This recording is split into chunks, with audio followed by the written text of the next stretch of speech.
Shalom semuanya, selamat hari Minggu, selamat pagi. Di dalam kesempatan uh, hari Minggu pertama di bulan Agustus ini, dan ini juga merupakan hari di mana kami, Gereja JKIDW, merayakan anniversary yang ke-10. Kami mengadakan ibadah online subuh ya, setiap minggu pagi, jam 6 pagi, kita akan mengadakan ibadah minggu online ya. Dan ini adalah program pertama, episode perdana. Episode yang sebelumnya, ibadah ini kami beri nama Mutiara Terpendam, yakni ibadah tengah minggu di hari Selasa.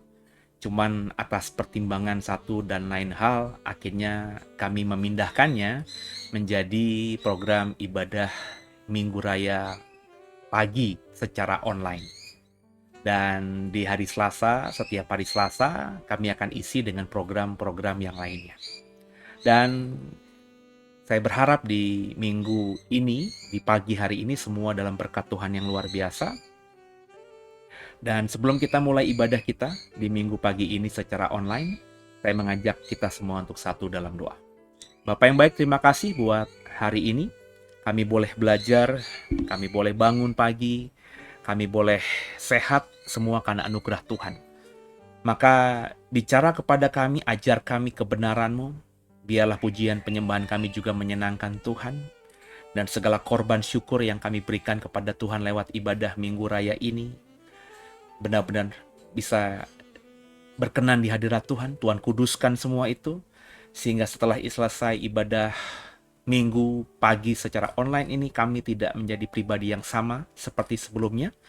Hidup kami semakin tertata, kami semakin mengerti kebenaran-Mu, dan lewat pertolongan Roh Kudus-Mu dan keintiman dengan-Mu membuat hidup kami, di sisa hidup kami di dunia ini, menjadi hidup yang menyenangkan Tuhan. Jangan satupun kami yang Kau lalui, kami siap diberkati. Dan ibadah ini kami alaskan dalam nama Tuhan Yesus Kristus yang sudah mengajar kami berdoa. Bapa kami yang di surga, dikuduskanlah nama-Mu, datanglah kerajaan-Mu. Jadilah kehendak-Mu di bumi seperti di surga. Berikanlah kepada kami pada hari ini makanan kami yang secukupnya. Dan ampunilah akan kesalahan kami seperti kami juga mengampuni orang yang bersalah kepada kami. Dan janganlah membawa kami ke dalam pencobaan, tapi lepaskanlah kami daripada yang jahat. Karena Engkaulah yang punya kerajaan dan kuasa dan kemuliaan sampai selama-lamanya. Haleluya. Amin. Bapak Ibu, mari sama-sama kita siapkan hati kita. Kita sebelum mendengarkan kebenaran firman Tuhan yang pastinya memberkati setiap kita, kita ambil waktu kita beberapa menit ini untuk memuji, menyembah Tuhan dalam roh kita. Haleluya.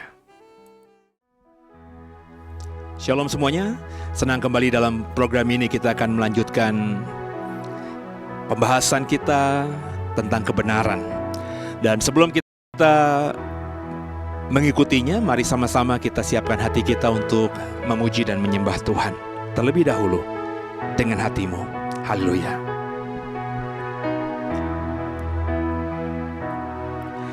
Ketika kulihat pintu-pintu tertutup, ketika ku rasakan beban semakin berat, ketika ku pandang jalan-jalan terhambat, ketika ku rasa Engkau jauh, ketika ku lihat pintu-pintu tertutup, ketika ku rasakan beban semakin berat, ketika ku pandang jalan-jalan terhambat, ketika ku rasa Engkau jauh, Tuhan buatku tetap setia. Tuhan ajarku lebih lagi berserah padamu, mengerti jalanmu, sampai kemuliaan-Mu jadi nyata. Haleluya, mari bersama-sama kembali kita nyanyikan dengan hati kita. Ketika kulihat pintu-pintu tertutup, ketika ku rasakan beban semakin berat, ketika ku pandang jalan-jalan terhambat, ketika ku rasa Engkau jauh, ketika ku lihat pintu-pintu tertutup, ketika ku rasakan beban semakin berat, ketika ku pandang jalan-jalan terhambat, ketika ku rasa Engkau jauh. Tuhan, buatku tetap setia. Tuhan, ajarku lebih lagi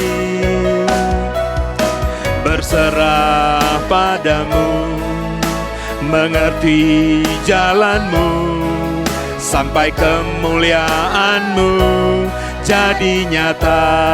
Oh Tuhan, buatku tetap setia. Tuhan, ajarku lebih lagi berserah padamu, mengerti jalan-Mu sampai kemuliaan-Mu jadi nyata. Oh Tuhan, buatku tetap setia. Tuhan, ajarku lebih lagi berserah padamu, mengerti jalan-Mu sampai kemuliaan-Mu jadi nyata, sampai kemuliaan-Mu jadi nyata, sampai kemuliaan-Mu jadi nyata. Mari sembah Dia, saudara. Haleluya.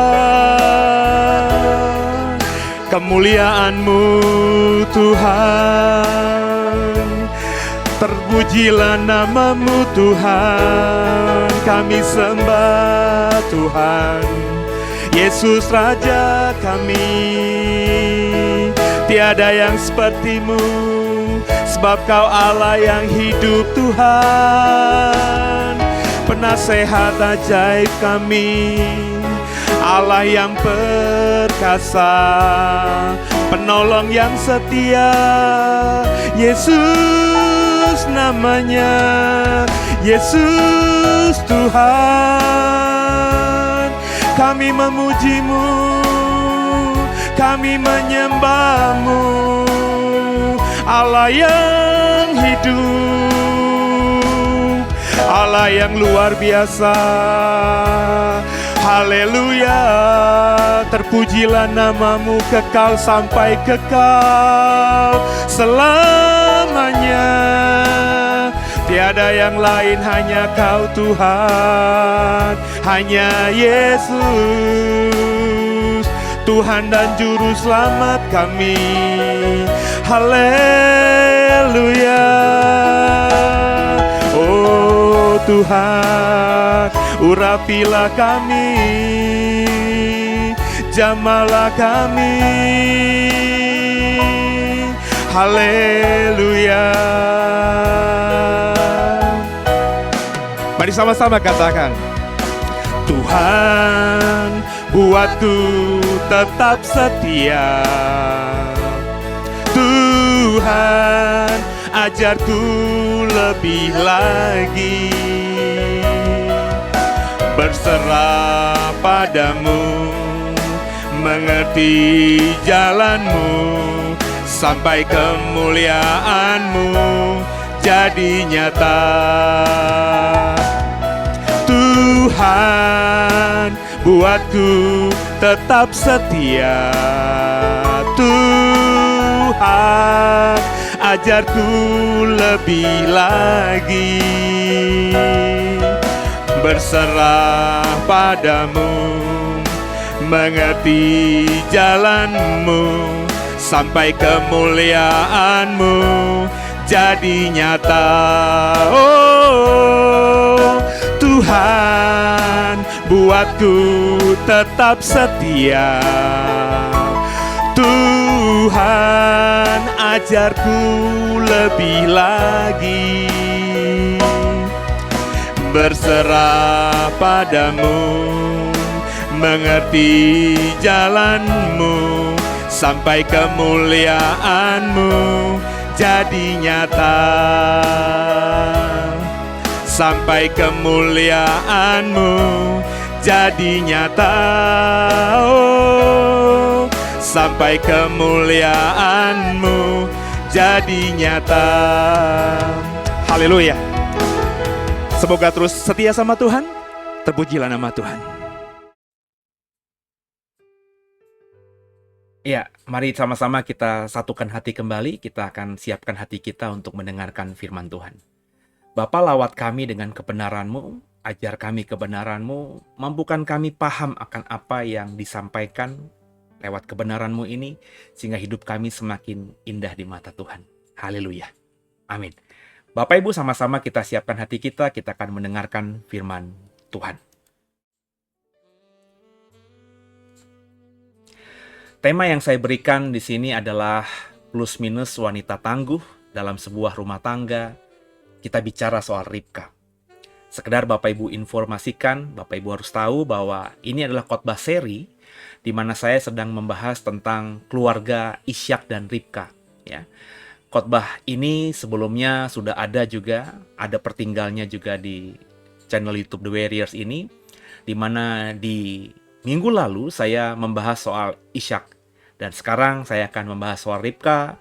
Di ibadah-ibadah berikutnya, saya akan coba mengeksposisi, melihat, dan saya bisa membagikan atau mau baik membagikan nanti soal materi soal Esau kah, atau soal Yakub kah, atau topik-topik dari keluarga Ishak dan Ribka ini. Mari sama-sama kita mendengarkan. Saya rindu membagikan apa yang saya dapatkan tentang sosok yang namanya Ribka ini.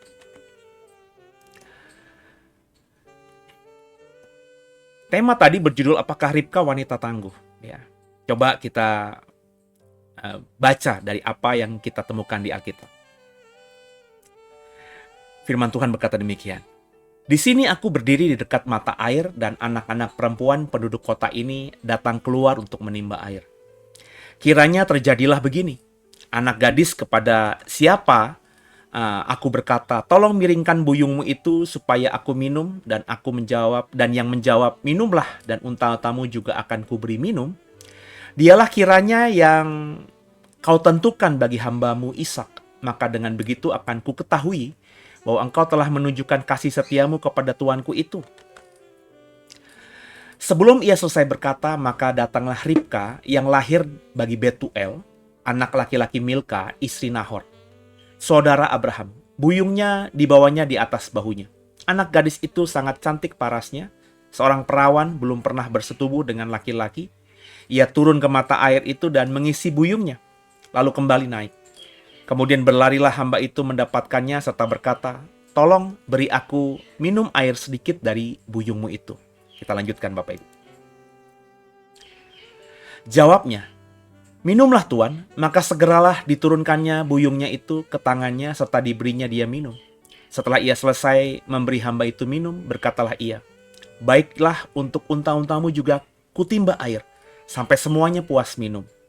Kemudian segeralah dituangnya air yang di buyungnya itu ke dalam palungan, lalu berlarilah ia sekali lagi ke sumur untuk menimba air, dan ditembanyalah untuk semua unta orang itu. Dan orang itu mengamatinya dengan berdiam diri, untuk mengetahui apakah Tuhan membuat perjalanannya berhasil atau tidak. Firman yang barusan kita baca ini terambil dalam Kejadian 24 ayat 13 sampai 21. Bapak Ibu biji mata Tuhan, kisah ini adalah kisah dari seorang bujangnya Abraham yang dipercaya, yang dituakan, di mana ia menjadi tangan kanan Abraham selama ini, menjalankan semua yang dimiliki Abraham, termasuk kekayaannya, termasuk mengelola segala-gala yang dimiliki oleh Abraham. Kalau Bapak Ibu sudah mengikuti materi-materi khotbah saya soal seri Ishak dan Ribka ini di ibadah mutiara terpendam sebelumnya, saya mengatakan bahwa Ishak ini adalah anak mama. Dia lahir di masa tua dari Abraham dan Sarah. So diproteksi ini anak. Sehingga ketika Sarah melihat Ismail, anak Abraham dari Hagar, budak yang dia dapatkan dari Mesir yang dia berikan kepada Abraham, kemudian dinikahi Abraham itu bermain-main dengan Ishak sebagai adik dan kakak.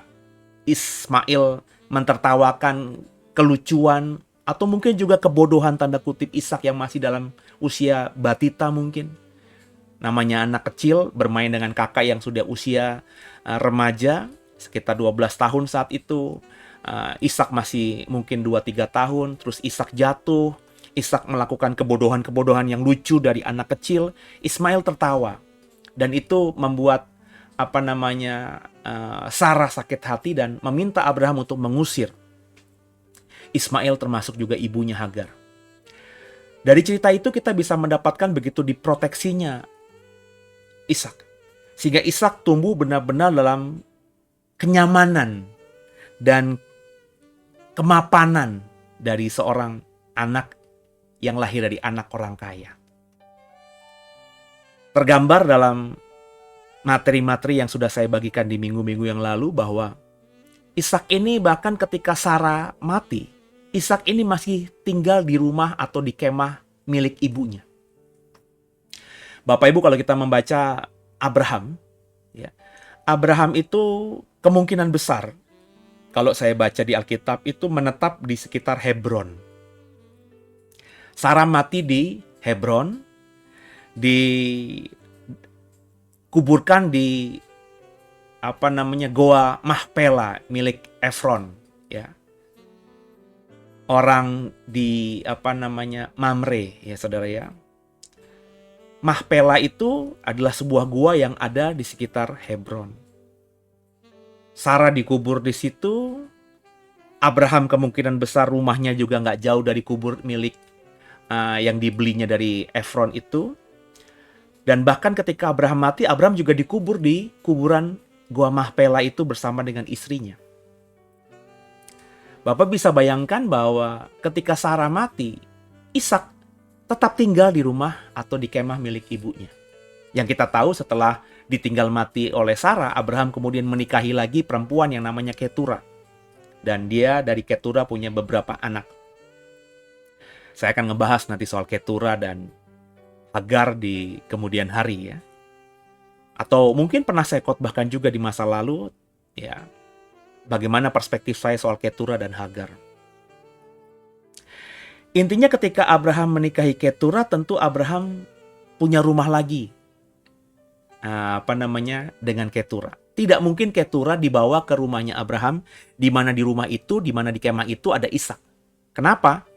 Karena Alkitab kita mengatakan bahkan ketika Abraham masih hidup, ya, itu Ketura dan anak-anaknya, termasuk juga Hagar dan Ismail itu sudah diminta Abraham untuk meninggalkan Ishak jauh-jauh. Ya.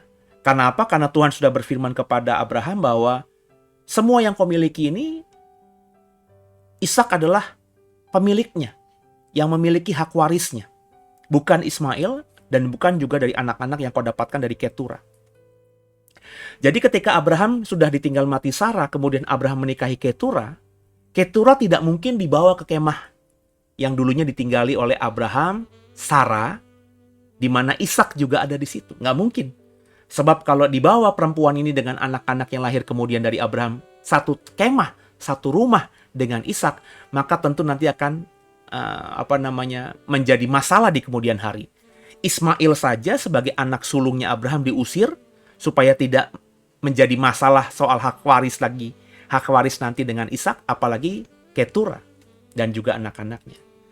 Jadi saya bisa ngebayangin mungkin Abraham itu ya someday di rumah yang dulu dia tinggali bersama Sarah, almarhum istrinya, dengan Ishak. Dan karena Sarah sudah tidak ada, dia banyak menghabiskan waktu di rumahnya yang lain yang dia bangun untuk Ketura. Nah, Ishak masih tinggal di kemah milik bapak dan ibunya ini.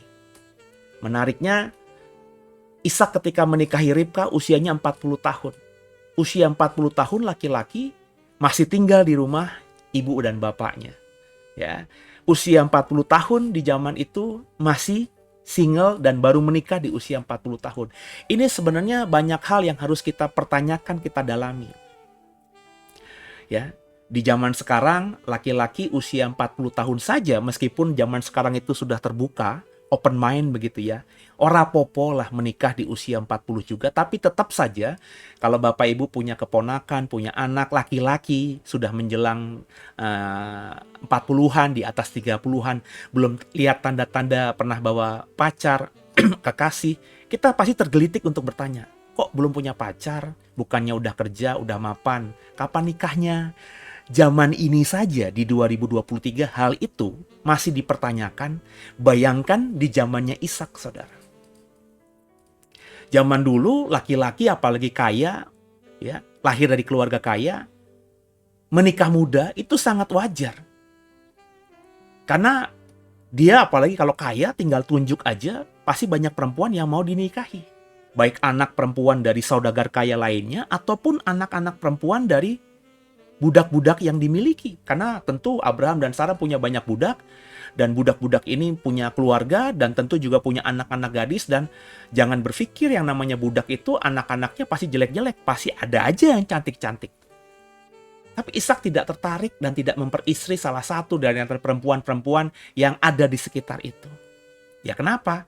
Ya saya bilang tadi, dia tumbuh menjadi laki-laki dalam proteksi oleh Sarah, jarang bergaul, nggak tahu dunia luar, sehingga bahkan ketika Sarah mati, dia masih tinggal di rumah atau di tenda milik ibunya itu. Makanya Abraham tentu worry. Dia ingin mewariskan semuanya kepada Ishak, tapi kalau Ishak tidak menikah dan tidak punya keturunan, nanti harta bendanya kemana? Terus nama keluarganya terputus. Maka Ishak mengambil atau memanggil bujangnya yang paling tua, yang paling dewasa, tangan kanannya ini untuk diperintah, kamu pergi ke kampung halamanku di Haran sana, temui Nahor, Betuel anaknya, ya, untuk carikan istri bagi anakku Ishak. Sebab kalau anakku ini tidak dicarikan istri dari sana, aku yakin anakku ini tidak akan menikah selama-lamanya. Dan aku juga tidak mau dia memperistri perempuan-perempuan dari wilayah ini. Maka carikan. Maka tentu kebingungan kan ini budaknya ini. Meskipun mungkin saja bujangnya ini juga berasal dari wilayah yang sama dengan Abram, tapi untuk pergi ke sana, ya dia tentu dak-dikduk juga. Maka dia ambil unta-untanya, beberapa barang perhiasan milik Abraham, ya, untuk dibawa menjadi mas kawin sambil dia berdoa. Setelah sampai di tepi kota Haran, dia berdoa seperti yang kita baca di ayat-ayat tadi. Dia berdoa kepada Allahnya Abraham. Kalau kau mengasihi tuanku dan memberkati Ishak tuanku, maka biarlah kiranya kau permudah langkahku. Nanti kalau sore-sore ada anak-anak gadis ngambil air, dan ada anak gadis yang kubilang, tolong dong berikan aku air. Terus ada anak gadis yang memberikan aku air, bahkan juga mau memberikan minum unta-untaku itu, maka itu artinya gadis itu adalah pilihan dirimu, pilihan Tuhan untuk tuanku Ishak. Maka ketika hari sore ada perempuan-perempuan, anak-anak gadis-gadis datang ke sumur itu mengambil air. Akhirnya berjumpalah dia dengan Ribka, di mana ketika Ribka menghampirinya, dia bertanya, bolehkah aku dapatkan air minum dari air yang kau sedang bawa itu? Ribka memberikan airnya, ya.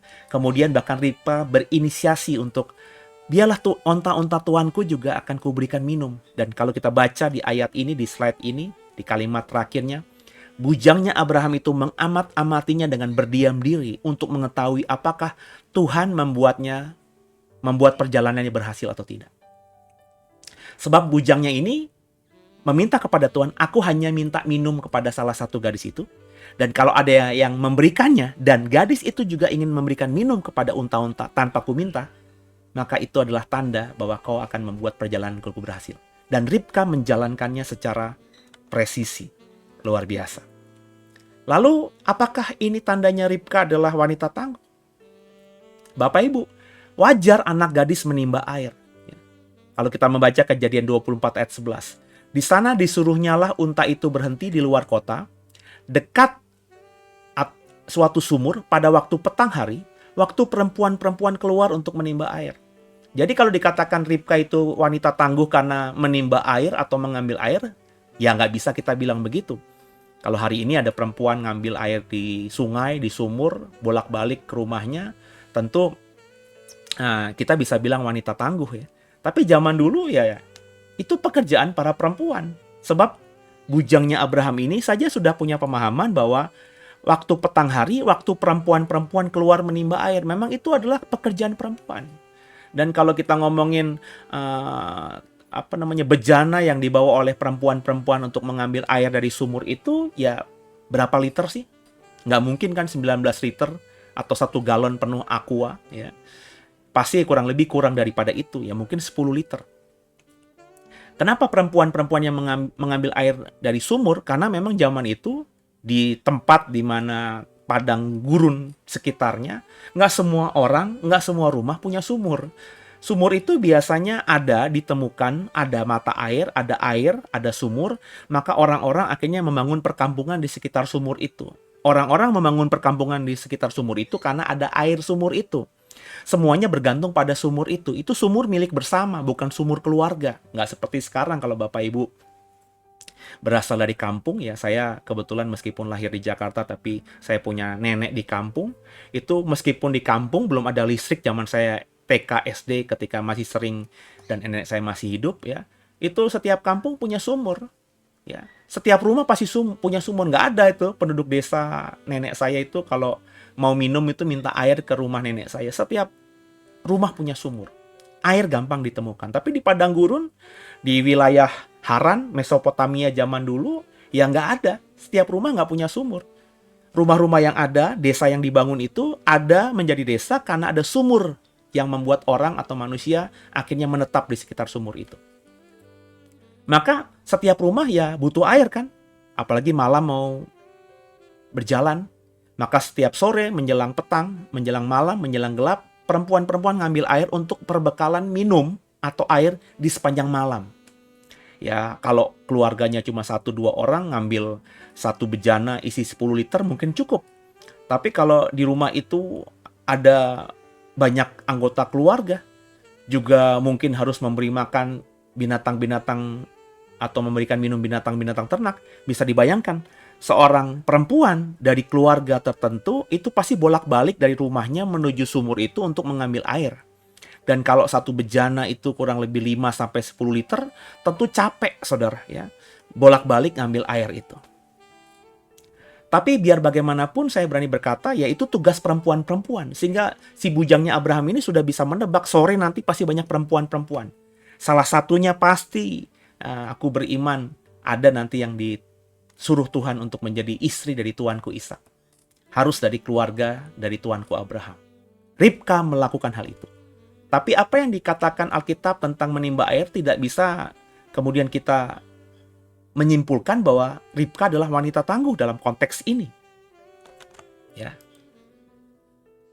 Tapi yang tidak wajar dari Ribka, ya, anak gadis menimba air untuk orang asing dan 10 ekor unta-untanya itu tidak wajar. Kalau ada anak gadis menimba air untuk air itu dijadikan bekal sepanjang malam bagi keluarganya itu wajar. Tapi kalau ada anak gadis yang saya bilang tadi, mungkin dengan bejana seberat 5-10 liter harus bolak-balik. Kemudian ada orang asing, ada musafir di tengah jalan terus minta air. Itu tentu mereka akan bilang, aduh ini buat keluargaku. Capek aku sudah bolak-balik, maaf ya Tuan. Mungkin gadis kalau punya etika akan ngomong begitu atau lewat begitu saja tanpa memberikan air. Tapi Ribka melakukan sesuatu yang tidak wajar. Ketika ada orang yang tidak dia kenal minta air, Ribka memberikan air kepada orang ini yang notabene adalah pembantunya Abraham yang mencarikan jodoh bagi Ishak. Tapi yang tidak wajar lagi setelah memberikan air, Ribka kemudian tergerak hatinya untuk memberikan 10 unta dari orang asing ini. Air. Ya. Kejadian 24 ayat 10. Kemudian hamba itu mengambil 10 ekor dari unta tuannya dan pergi dengan membawa berbagai-bagai barang berharga kepunyaan tuannya. Demikianlah ia berangkat menuju arah Mesopotamia ke kota Nahor. Jadi bujangnya Abraham ini pergi ke Haran, ke kotanya Nahor tinggal dengan 10 unta. Dan Ribka itu bukan saja memberikan minum kepada orang asing ini, tapi juga memberikan minum sampai puas 10 unta-unta dari orang asing ini. Artinya, Ribka mengerjakan pekerjaan yang berkali lipat ganda daripada gadis-gadis, daripada perempuan-perempuan yang mengambil air, menimba air di sore itu. Perempuan-perempuan lain mungkin 3-4 kali dari rumahnya ke sumur itu untuk memenuhi kebutuhan air sepanjang malam dari keluarganya. Tapi Ribka bukan saja memenuhi air bagi anggota keluarganya sepanjang malam itu, tapi juga Ribka memberikan minum kepada orang asing dan unta-unta. Bapak Ibu, unta-unta, bukan kambing domba, bukan sapi. Ya, sapi saja bisa minum puluhan liter, apalagi unta. Unta itu kan menyimpan air di punduknya, saudara. Ya. Dan ketika unta punya air banyak di punduknya, makanya punduknya unta itu seperti bergelembung, isinya air. Unta itu bisa berjalan di padang pasir berhari-hari, ya, tanpa air. Maka di padang pasir ya binatang paling kuat adalah unta. Kalau kuda mungkin berjalan sepanjang hari, ya, berjam-jam mungkin kuat, tapi kalau sepanjang hari tanpa minum sama sekali, kuda akan kelelahan, dahaga, dan akhirnya mati, harus dibunuh oleh tuannya. Ya. Tapi kalau unta tidak, karena unta menyimpan air banyak di pundaknya. So, saya belum selidiki berapa liter air yang bisa diminum oleh unta dan membuat unta bertahan berjalan berhari-hari di padang gurun. Berikutnya juga yang harus kita pahami bahwa apakah si bujangnya Abraham ini, ya, dari tempat tinggalnya, ya, di Beersheba, ya, atau di sekitaran tanah Kanaan, kemahnya Abraham, sampai ke Haran itu, si bujangnya ini berhenti berkali-kali ketika ketemu sumur, atau langsung, ya, non-stop. Nah, kalau non-stop berarti kan itu perjalanan yang cukup jauh, saudara. Artinya unta-unta itu ketika sampai di Haran, sampai di kota tempat tinggalnya Nahor dan ketemu Ribka, unta-unta ini sudah hampir kehabisan air. Sehingga memberi minum unta, 1 ekor unta saja mungkin berkali-kali harus diisi itu tempayannya atau bejananya oleh Ribka. Apalagi 10 unta.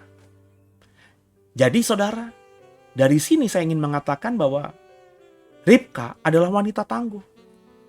Perempuan-perempuan lainnya mungkin keren lah, tapi yang punya hati, yang punya kekuatan, punya ketangguhan seperti Ribka, ya cuma Ribka. Nggak ada yang lainnya. Karena Ribka bukan saja mengambil kebutuhan air untuk keluarganya pada hari itu, Ribka juga memberikan air bagi bujangnya Abraham, sekaligus juga memberi minum kepada 10 ekor unta dari bujangnya Abraham yang sudah saya jelaskan unta itu bagaimana. Bagaimana unta itu butuh puluhan liter air. Apalagi kalau unta itu sepanjang perjalanan dari rumahnya Abraham sampai kota Haran ini tidak pernah berhenti. Perempuan ini berkali-kali, puluhan kali mungkin, menimba air untuk memuaskan dahaga dari unta-unta, memuaskan dahaga dari pembantunya Abraham ini, sekaligus juga memenuhi kebutuhan rumah tangganya di malam hari. Saudara, Ribka jelas adalah wanita tangguh. Jadi, kalau ada yang berkata bahwa wanita atau Ribka ini adalah wanita yang sangat feminin, ya, wanita yang lemah gemulai, yang tidak tangguh, yang tidak punya daya juang, yang hanya wanita rumahan, saya berani pastikan pemahaman, penafsiran seperti itu, penafsiran yang fail.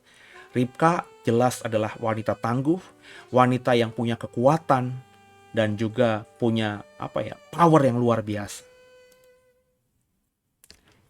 Apakah Ribka adalah wanita mandiri? Ya, sebab tangguh dengan mandiri itu adalah 2 hal yang berbeda. Belum tentu wanita yang tangguh itu mandiri. Ya. Tapi kebanyakan wanita yang mandiri itu tangguh. Nangkep ya saudara ya? Coba kita baca ayat firman Tuhan. Kata mereka, baiklah kita panggil anak gadis itu dan menanyakan kepadanya sendiri.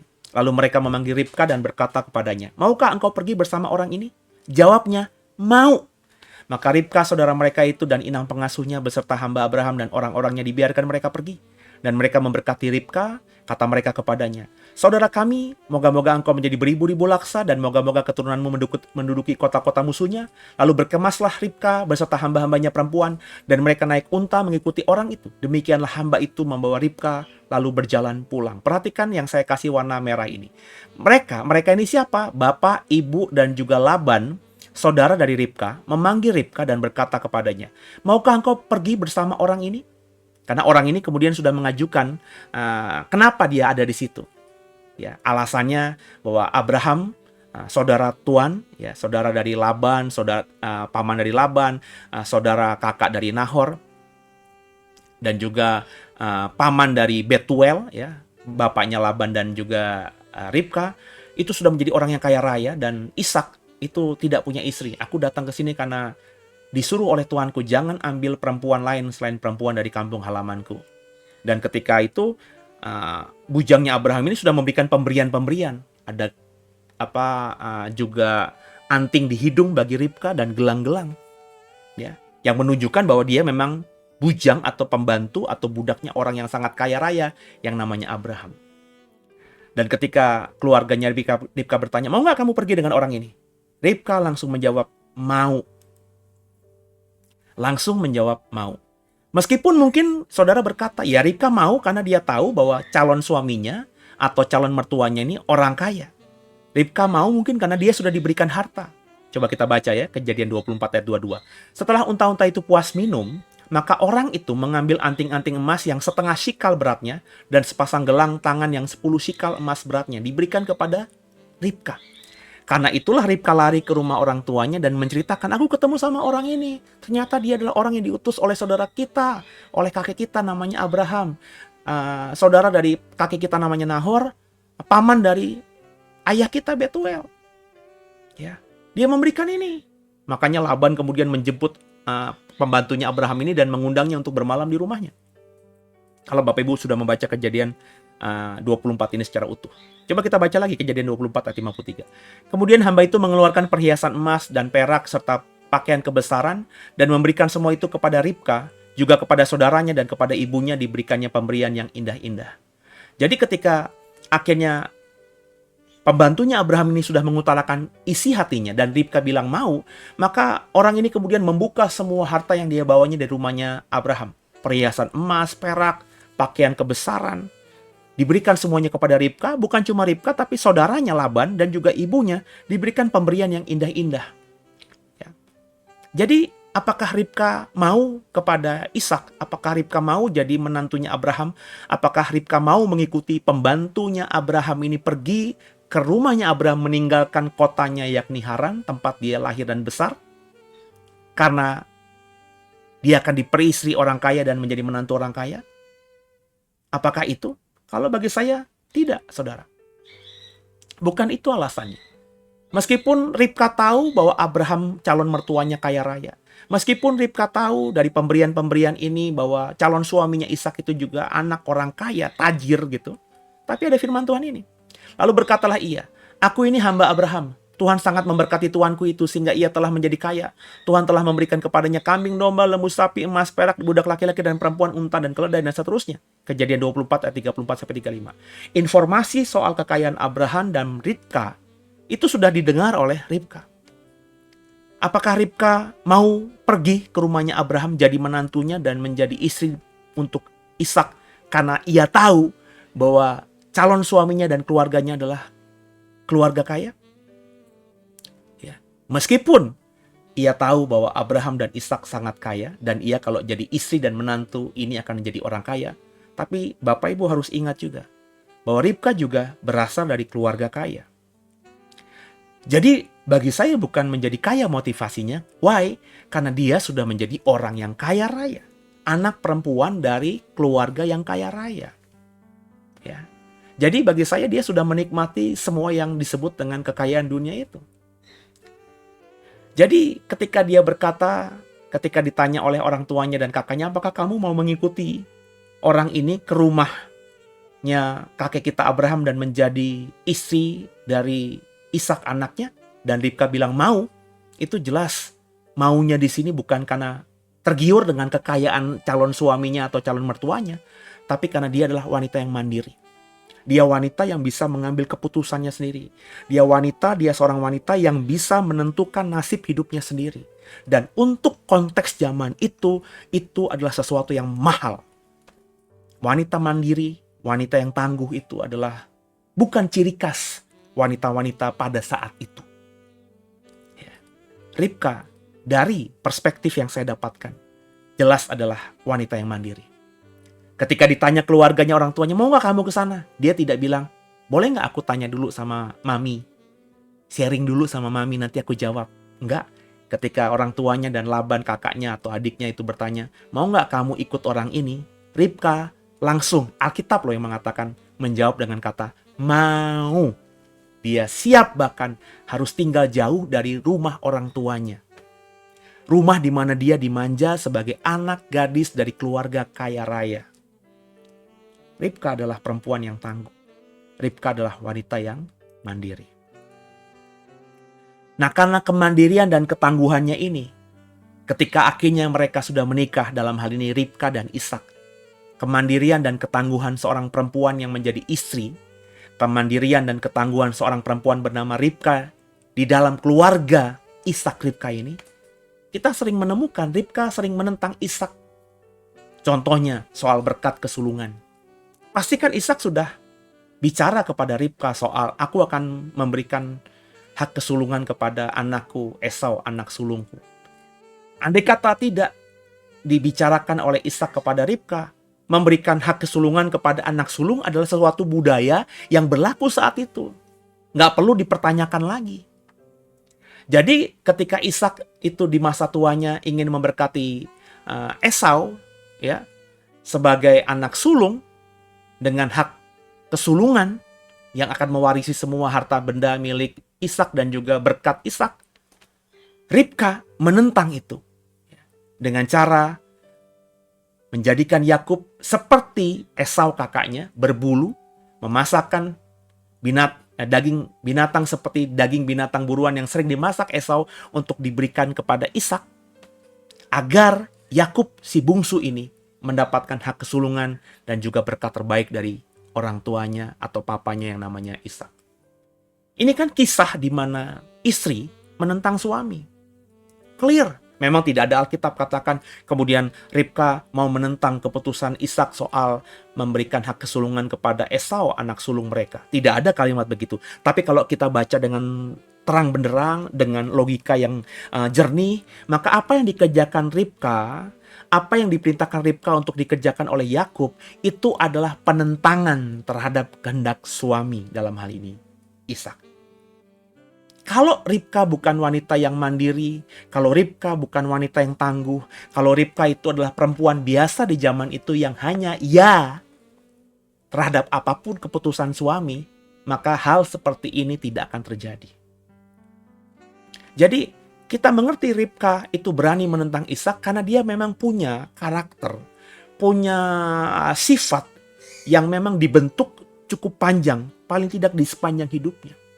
Ini yang menjadi menarik. Kenapa? Karena Ribka adalah seorang perempuan dari keluarga kaya yang biasanya, logikanya, normalnya, anak gadis seorang keluarga kaya itu menjadi princess.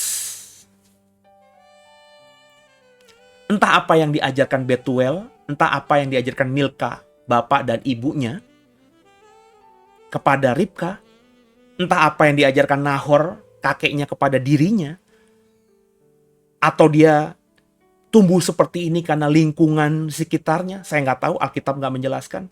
Tapi yang jelas, kemandirian yang saya paparkan tadi secara tersirat di Alkitab saya temu. Ketangguhan yang saya cara tersirat tadi sudah saya bagikan ketemu dalam diri Ribka. Itu pasti menjadi latar belakang. Sehingga akhirnya Ribka menjadi perempuan yang benar-benar tangguh dan mandiri.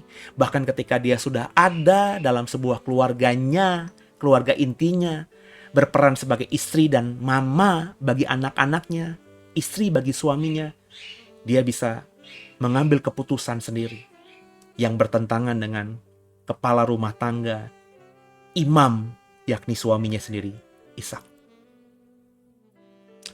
Karena kemandirian dan ketangguhannya, Ishak juga kelihatan, suaminya ini kelihatan tidak berani memarahi. Memarahi siapa? Memarahi Ribka. Kan ketika Ribka akhirnya memerintahkan Yakub, dan Yakub akhirnya berperan tanda kutip bersandiwara seperti Esau, dan akhirnya Ishak memberkati Yakub seperti dia memberkati Esau, yakni memberikan hak yang terbaik sebagai hak anak sulung kepada Yakub, padahal itu sebenarnya milik Esau. Sudah dijanjikan Ishak akan diberikan kepada Esau, tapi karena Yakub menyamar menjadi Esau, Ishak yang sudah buta itu salah dan memberikan itu kepada Yakub. Itu kan pastinya menjadi menjadi prahara di rumah tangga itu. Alkitab mengatakan begitu Esau datang dan Esau tahu bahwa bapaknya sudah menceritakan, lah tadi siapa? Oh, adikmu sudah menyamar seperti engkau. Kan dikatakan di Alkitab dengan jelas, Esau menangis meraung-raung. Kemudian ketika Esau bilang sama bapaknya, masa nggak ada berkat lagi sih? Nah, setelah dapat berkat yang tentunya berkat tidak baik ya, yang kamu nanti akan menjadi susah hidupnya, bla bla bla bla gitu ya. Terus kan Esau kan keluar dari tendanya Ishak sambil menggerutu. Pokoknya nanti ketika hari duka bagi kematian bapakku lewat, akan kubunuh adikku itu Yakub. Itu kan terucap. Kenapa terucap? Karena buktinya Ribka tahu. Kalau dalam hati aja kan nggak mungkin tahu Ribkanya. Pasti Esau tuh menggerutu sedemikian kerasnya, didengar oleh salah satu pembantu di situ yang kemudian memberitahukan Ribka, sehingga Ribka tahu bahwa anaknya Yakub terancam nyawanya oleh kakaknya. Maka akhirnya Yakub disuruh pergi ya ke Haran ya, ke tempatnya Laban, saudaranya, untuk mencari istri. Alasannya demikian, tapi sebenarnya untuk menyelamatkan Yakub. Ini kan cerita ini pasti kan menjadi prahara, dan pasti Ishak bertanya-tanya, loh, kenapa Yakub berani menjadi Esau? Saya yakin pasti secara imajinasi saya, Ishak pasti marah ya. Dan kemudian dia mungkin panggil bujangnya, panggil itu Yakub, anak kurang ajar, dia mencuri. Tapi itu terdengar oleh ibunya Ribka, dan Ribka yang bilang, suamiku, anak kita Yakub berlaku sedemikian karena aku yang menyuruhnya. Karena aku memang lebih ingin Yakub yang mendapatkan hak kesulungan darimu, dari kita, bukan Esau. Saya yakin ada pembicaraan seperti itu di antara suami istri ini. Dan Alkitab jelas mengatakan, Ishak tidak marah sama Yakub, Ishak juga tidak marah sama Ribka. Seolah-olah peristiwa pencurian hak kesulungan ini lewat begitu saja. Ini kenapa? Saya percaya ini karena kemandirian dan ketangguhan Ribka, seorang istri yang tangguh, bahkan jauh lebih tangguh, jauh lebih mandiri, jauh lebih powerful, wibawanya lebih tinggi daripada suaminya, sehingga Ishak pun tak berdaya terhadap Ribka, meski Ishak tahu Ribka adalah dalang dari tercurinya hak kesulungannya si Esau. Jadi jelas bahwa Ishak ada dalam bayang-bayang ketangguhan Ribka, saudara. Keluarga Ishak dan Ribka ini dengan latar belakang Ishak yang sudah saya jelaskan di khotbah yang lalu, di Mutiara Terpendam yang lalu. Dan juga sekarang saya sudah membagikan siapa Ribka, yakni wanita yang tangguh dan mandiri. Karena femininnya si Ishak ini ya, sebagai anak mami, dapat jodoh perempuan yang tangguh dan mandiri. Akhirnya chemistry di antara suami istri ini kelihatan, saling mencintai. Fakta saling mencintai karena ketika Ribka mati, Ishak tetap menduda sampai matinya. Ishak tidak pernah dikatakan Alkitab punya perempuan, punya istri, punya gundik, punya selir. Enggak, dia cuma punya satu perempuan, Ribka. Tapi di tengah cerita yang indah itu tergambar bahwa Ishak itu ada dalam bayang-bayang Ribka. Dan sebenarnya kalau boleh jujur, mungkin saja dalam keseharian Ribka lebih dominan daripada Ishak. Coba kita baca ya. Argumentasi saya tersirat dari ayat ini. Kemudian Ribka berkata kepada Ishak, aku telah jemu hidup karena perempuan-perempuan Het itu. Jikalau Yakub juga mengambil seorang istri dari antara perempuan negeri ini, semacam perempuan Het itu, apa gunanya aku hidup lagi? Kemudian Ishak memanggil Yakub, lalu memberkati dia serta memesankan kepadanya, katanya, janganlah mengambil istri dari perempuan Kanaan. Saudara, perempuan Het itu adalah perempuan-perempuan yang dinikahi oleh Esau, anak pertamanya. Maka ketika ada prahara tadi, Ribka tahu bahwa Esau anak sulungnya mau membunuh Yakub ketika nanti Ishak sudah mati, maka Ribka dengan kemandirian dan ketangguhannya tadi menceritakan sehingga Ishak tidak marah kepada dirinya dan juga kepada Yakub karena wibawanya Ribka yang saya bilang tadi mungkin lebih dominan dibandingkan Ishak. Tapi juga akhirnya Ishak kembali memberkati Yakub. Ini kan lucu, saudara. Dia sudah memberkati Yakub, tapi sebenarnya berkat yang dia ingin berikan itu bukan untuk Yakub, tapi buat Esau. Artinya kan Yakub ini mencuri berkat yang dia mau berikan buat Esau. Tapi dalam ayat ini yang ada di slide saudara, di Kejadian 27 ayat 46 sampai Kejadian 28 ayat 1 ini, kemudian Ishak memberkati lagi Yakub sambil berpesan, jangan ambil istri dari perempuan Kanaan. Bayangin, ditipu sama Yakub, akhirnya berkat yang dia ingin berikan kepada Esau dicuri oleh Yakub. Tapi gara-gara Ribka, pengaruhnya Ribka, Ishak malah bukan mengutuki Yakub, tapi kemudian malah memberkati lagi Yakub. Ini luar biasa loh. Berapa banyak saudara yang punya pemikiran ini. Ya, jadi Yakub itu dapat berkat ganda dari Ishak. Dia dapat berkat karena mencuri hak kesulungannya Esau. Dan dia juga mendapatkan berkat dari apa? Dari Ishak tanpa dia harus curi. Luar biasa saudara ya. Jadi meski ada sisi positifnya, ya, seorang istri yang lebih dominan dalam keluarga itu tidak sesuai dengan firman Tuhan. Ya, sometimes dalam beberapa kasus punya istri yang mandiri dan istri yang tangguh, istri yang tidak bergantung pada suami, istri yang bisa bekerja sendiri untuk memenuhi kebutuhannya dan menopang kebutuhan rumah tangga, sehingga suami tidak merasa kerja sendiri. Sometimes ada bagusnya, tapi seorang istri yang akhirnya lebih dominan dalam keluarga, lebih dominan terhadap suami di dalam sebuah rumah tangga, itu tidak sesuai dengan firman Tuhan. Kenapa? Dalam cerita ini, Ribka, perempuan yang tangguh dan mandiri ini, sangat terlihat tidak tunduk kepada Ishak. Ya. Dia bahkan offside, ya, melanggar aturan pertandingan dalam memposisikan diri sebagai penolong bagi Ishak. Dia bukan menolong Ishak, ya, tapi malah dia membuat Ishak terluka. Mestinya kan bisa saja, ya, kalau dia mau jadi penolong tanpa harus membohongi Ishak. Suamiku, aku sudah benci sama Esau, karena Esau tidak pernah hormat kepadaku. Dia selalu berburu, gak pernah ada di rumah. Udah gitu dia ngambil istri yang bukan menjadi standar kita, karena keluarga kita seperti dirimu kan dan ayahmu kan mencari istri dari kaum keluarganya sendiri. Aku kan masih keponakanmu. Ya, bahkan mertuaku, papa-papamu itu masih saudara satu bapak. Ya. Tapi si Esau malah nikahi perempuan Kanaan, perempuan Het itu. Aku nggak mau lah. Ya, jadi daripada begitu udahlah, ya. Tolong deh pertimbangin omonganku ini. Apa nggak lebih baik? Toh mereka kembar juga. Hak kesulungan itu diberikan aja kepada Yakub. Ingat nggak? Tuhan juga sudah berkata bahwa yang bungsu itu nanti akan menjadi pemimpin daripada yang sulung. Kan nubuatan soal Esau dan Yakub ini kan sudah ada. Bahkan ketika Ribka itu baru mau mengandung mereka. Bapak Ibu sekali lagi ya, materi ini sudah saya bagikan di ibadah Mutiara Terpendam beberapa minggu sebelumnya. Bisa diikuti itu, eksposisi saya soal itu.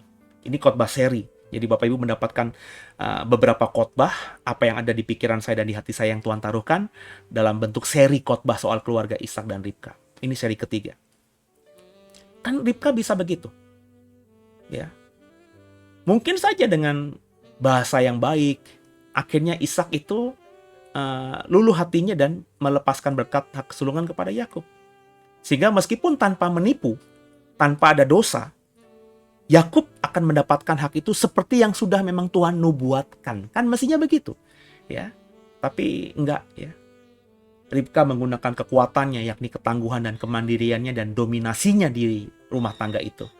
Sehingga bukan menjadi penolong bagi Ishak, tapi malah menyakiti dan melukai hati suaminya. Nah, faktanya, saudara, karena buah pikir dan tindakannya dalam keluarganya, anak-anaknya nyaris saling bunuh. Esau mau membunuh Yakub, Yakub melarikan diri. Anak-anaknya jadi tidak akur, padahal kembar. Yakub akhirnya melarikan diri dan terprovokasi atau terintimidasi dengan dosa yang dia lakukan atas Esau, mencuri. Sehingga akhirnya Yakub ketakutan seumur hidupnya.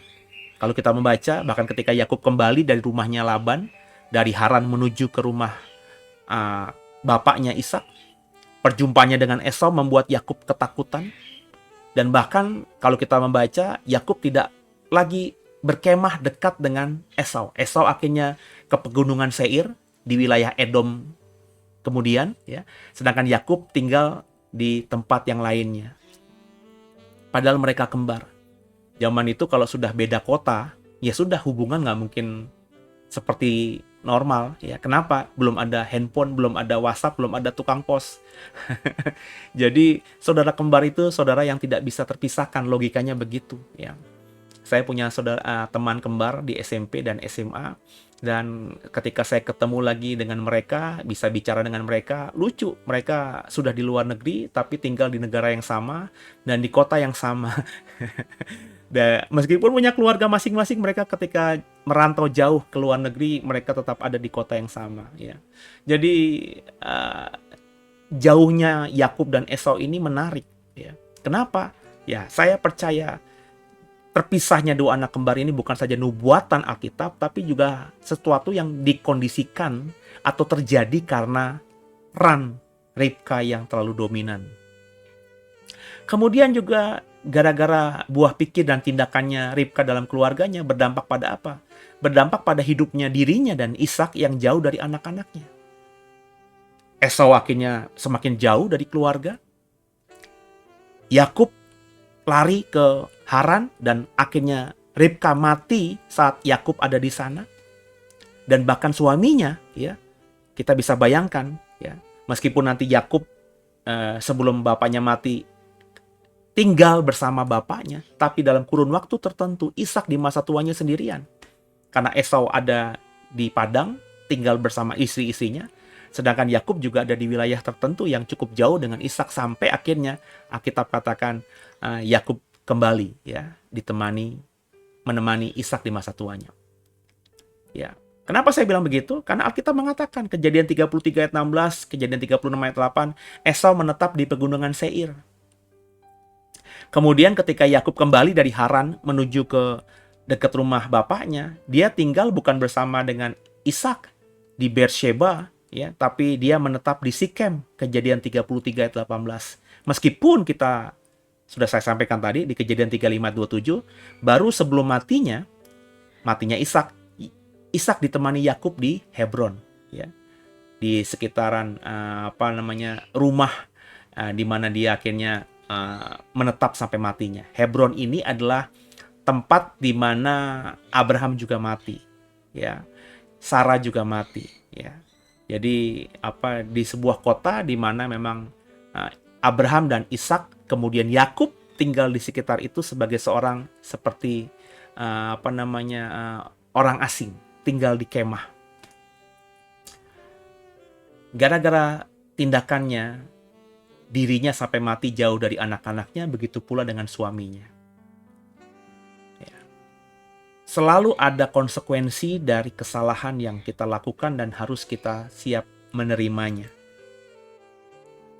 Andai saja, ya, pernikahan monogaminya dengan Ishak, pernikahan Ribka yang monogami, hanya setia kepada satu suami, Ishak hanya setia kepada satu perempuan, kepada satu istri, disertai ketertundukannya kepada Ishak, disertai rasa hormatnya tinggi dan tidak mendominasi dalam kehidupan rumah tangganya bersama Ishak, dan mempercayakan nasib anak-anaknya pada takdir Tuhan.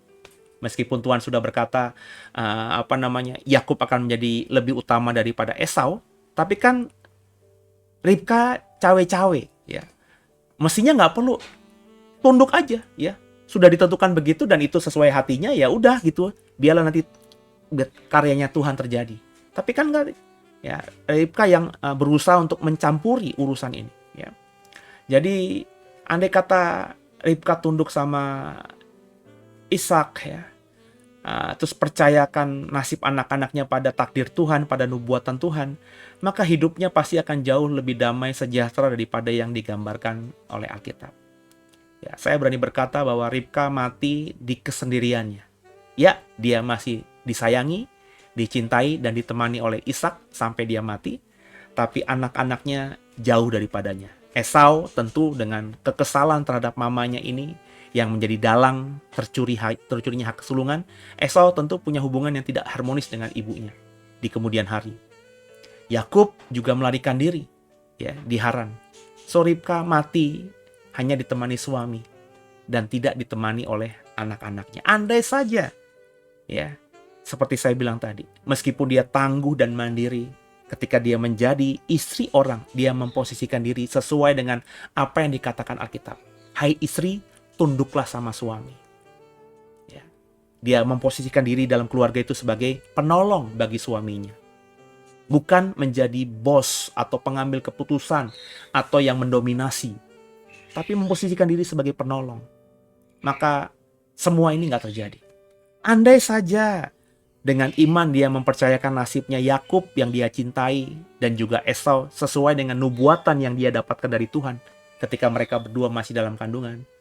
Tentu meskipun Esau akhirnya tidak mendapatkan hak kesulungan, hubungan Esau dengan mamanya tidak akan rusak. Hubungan Esau dengan Yakub tidak akan rusak karena tentu Tuhan akan menggunakan cara yang elegan sehingga meskipun Esau anak sulung, Esau tidak mendapatkan kesulungan. Mungkin dengan apa kita tidak tahu. Ya. Tapi faktanya Esau mendongkol dalam hatinya karena dia tahu hak kesulungannya dicuri oleh Yakub yang dibantu oleh ibunya, di mana ibunya menjadi dalang semuanya. Sehingga hubungannya dengan ibunya dan adiknya ini untuk jangka waktu tertentu tidak harmonis. Bahkan mungkin ketika belum harmonis, ibunya sudah mati. Dan bahkan ketika akhirnya dia bisa memaafkan Yakub, hubungan kakak dan adik kembar ini tidak bisa harmonis juga. Karena Yakub terus dalam bayang-bayang ketakutan terhadap kakaknya Esau. Karena biar bagaimanapun, apa yang kita lakukan yang jahat kepada orang di masa lalu, itu terus terekam. Itu akan terus terekam, saudara. Ya. Dan pasti akan mengganggu hubungan kita dengan dia di masa depan. Yakub seperti itu. Meskipun dia terima janji Tuhan dia akan diberkati, tapi faktanya dia tidak pernah berani dekat dengan Esau. Mungkin saja, ya, kalau semua tadi dikerjakan, Ribka nggak mungkin mati muda. Ya, Ribka itu mati muda, saudara. Ya, dalam artian mati muda, Ishak itu cukup lama menduda baru dia mati.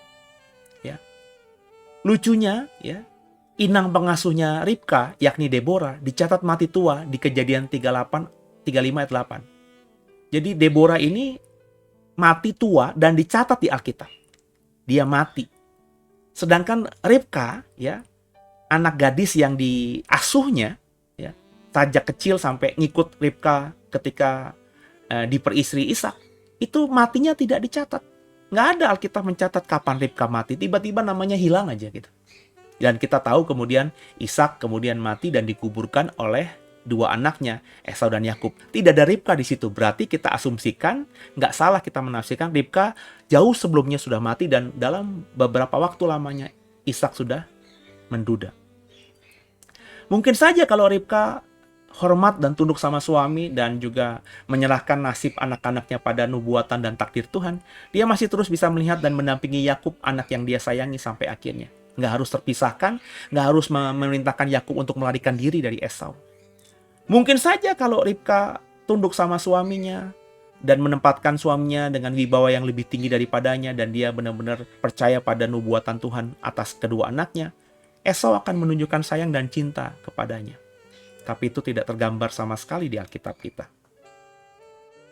Belajar dari Ribka di ibadah minggu pagi online ini, kita belajar untuk menggunakan segala kelebihan kita dengan bijak. Salah menggunakan atau melakukan blunder bisa berdampak panjang yang tak terselesaikan. Seperti cerita Esau dan Yakub, seperti Edom dan Israel. Masalah yang ditimbulkan dari hak kesulungan itu berdampak panjang. Esau dan Yakub, saudara kembar ini, nggak akur, nggak mesra. Dan bahkan keturunan mereka, Edom, yakni bangsanya Esau, dan Israel, bangsanya Yakub, itu sepanjang sejarah Alkitab selalu bertikai, selalu berperang, selalu bermusuhan. Belajar dari Ribka, konsekuensi dari keputusan kita itu bisa berdampak panjang. Keputusan salah yang kita ambil, konsekuensinya negatif. Keputusan benar yang kita ambil, tentu sebaliknya konsekuensinya positif. Maka bijaklah dalam melakukan keputusan supaya tidak blunder, tidak salah dalam mengambil keputusan. Semoga diberkati, saudara. Ya, saya mengundang Bapak Ibu juga nanti jam 11 untuk join kembali dalam live streaming ibadah Minggu Raya kita, karena itu berkaitan juga dengan ibadah ucapan syukur anniversary 10 tahun JKIDW. Kita tidak buat yang macam-macam, kita hanya ibadah biasa saja. Tapi kalau Bapak Ibu tinggal di Serpong, saya undang datang karena habis ibadah kita mau berfellowship, ya. Ibadah ucapan syukur, ada makan-makan sederhana, dan saya berdoa Bapak Ibu terus diberkati lewat pelayanan kami, dan saya berharap Bapak Ibu terus mensupport dan mendukung pelayanan JKIDW, ya. Semoga pelayanan kami ini benar-benar bisa jadi berkat buat semua saudara. Demikian firman Tuhan, dan kita akan akhiri ibadah minggu pagi kita secara online ini, ibadah perdana minggu pagi ini, dan kita akan berdoa dan bersyafaat sebelum kita tutup dengan doa berkat. Mari satukan hati, kita berdoa. Bapak, terima kasih buat ibadah minggu pagi secara online ini. Kami belajar dari Ribka.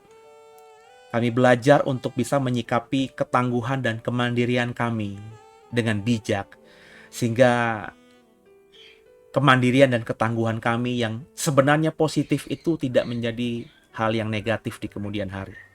Belajar dari Ribka, dia jelas wanita yang mandiri, wanita yang tangguh, tapi dia tidak bisa mengelola kelebihannya itu dengan bijak.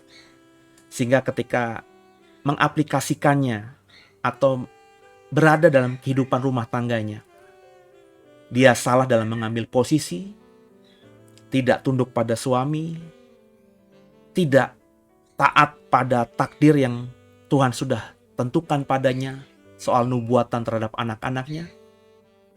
Ribka mengambil keputusan sendiri, dan keputusannya salah, sehingga berdampak kurang baik dan bahkan cenderung negatif dalam kehidupan anak-anaknya, juga kehidupan hubungan dia dan suami, dia dan anak-anaknya. Semoga semua yang dengarkan ibadah minggu bersama kami ini diberkati dan paham, sehingga masing-masing kami menjadi bijak. Roh Kudus tolong kami, sehingga apa yang kami dengar ini bukan cuma cakap kami dengar, tapi juga Roh Kudus mampukan kami bisa mengerjakannya. Yang Ribka kerjakan salah, tidak kami kerjakan. Sehingga hidup kami ini bisa semakin indah di mata Tuhan. Berkati semua yang sudah beribadah bersama. Berkati tangan-tangan yang sudah memberikan persembahan syukur kepada Tuhan lewat pelayanan ibadah minggu raya kami secara online ini. Dan beberapa yang sudah mengembalikan persepuluhan lewat pelayanan JKIDW juga Tuhan berkati luar biasa. Karena ini minggu pertama, maka setiap yang memberkati pekerjaan Tuhan lewat The Way ini, lewat persembahan syukur mereka, Tuhan sucikan persembahan syukur kami, rupiah kami ini menjadi dupa yang harum dan Tuhan disenangkan. Berkati juga nanti jam 11 kami akan beribadah ucapan syukur 10 tahun JKIDW. Dari awal, pertengahan hingga akhirnya kami serahkan dalam tangan Tuhan. Berkaryalah Tuhan, dan kami yang mengikuti secara online juga nanti diberkati Tuhan luar biasa. Berkati The Way agar semakin dipakai Tuhan dahsyat, dan berkati setiap yang diberkati lewat The Way akan semakin menjadi pribadi yang penuh berkat, penuh kuasa, penuh mujizat. Dan berkati Indonesia, berkati presiden kami, berkati gereja-gerejamu Tuhan. Doa agar di hari Tuhan, di hari Minggu ini, sepanjang hari Minggu ini, setiap ibadah yang dilakukan oleh gereja manapun, dimanapun, semua jemaat yang hadir diberkati. Senantiasa kasih-Mu terus ada buat The Way dan semua jemaat dan simpatisannya. Berkati semua sekali lagi yang sudah mensupport The Way, baik lewat doa, lewat persembahan mereka, lewat kasih mereka. Biarlah Tuhan yang membalaskan berkali lipat ganda. Ampuni salah dosa kami. Yesus Kristus adalah Tuhan Juru Selamat kami yang hidup, dan ke dalam tangan-Mu lah kami serahkan tubuh, jiwa, dan roh kami. Haleluya. Kekasih Tuhan, arahkan hatimu, dan terimalah berkat terbaik dari Tuhan Yesus. Seperti Tuhan memberkati Abraham, Ishak, dan Yakub, berkat yang sama kita terima dalam nama Tuhan Yesus Kristus. Diberkatinya kita semua jadi kepala, gak pernah jadi ekor, naik gak pernah turun. Apa yang kita pegang, kita kerjakan Tuhan buat berhasil. Dan percayalah, mulai siang hari ini, tangan Tuhan Yesus yang berlubang paku itu akan terus menggendongmu bersama seisi rumah tanggamu, sehingga bersama keluarga, kau berkumpul di bumi, berkumpul di surga. Di harinya Tuhan, di akhir zaman nanti, Maranatha, Tuhan akan menjemput kita di awan-awan kemuliaan, dan di bawahnya kita masuk dalam kerajaan surga yang kekal, ke langit baru, bumi baru, Yerusalem baru, hidup selama-lamanya bersama dengan Tuhan, bertemu muka dengan muka selama-lamanya dengan Tuhan. Yang diberkati dan percaya katakan dengan iman. Amin. Selamat hari Minggu, selamat beraktivitas, dan kembali saya undang saudara untuk nanti jam 11 bersama kembali di channel YouTube The Warriors ini untuk beribadah Minggu Raya secara onsite yang juga disiarkan secara online. Dan kalau Bapak Ibu tidak tinggal jauh dari gereja di seputaran Serpong, saya undang untuk datang beribadah bersama dengan The Way. Sampai jumpa. Tuhan Yesus memberkati saudara. God bless you. Haleluya.